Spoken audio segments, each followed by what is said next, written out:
Hunter adjustable spray nozzles are right stop, which means you set the right stop first. So the first thing you do is you turn this clockwise till it stops, and then you have a dot here. So you want to turn the stem to the right, stop where you want it to stop along the line, and then you can dial the left stop in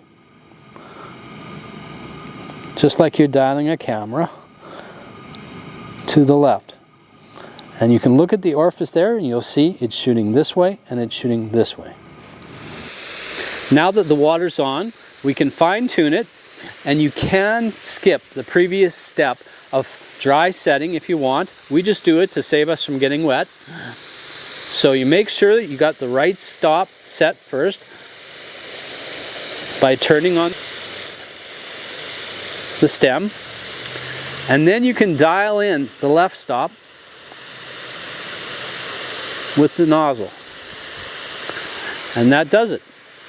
And just like before, you can set the distance or radius with a flathead screwdriver. So you can turn it down by going clockwise or turn it back to factory preset by counterclockwise.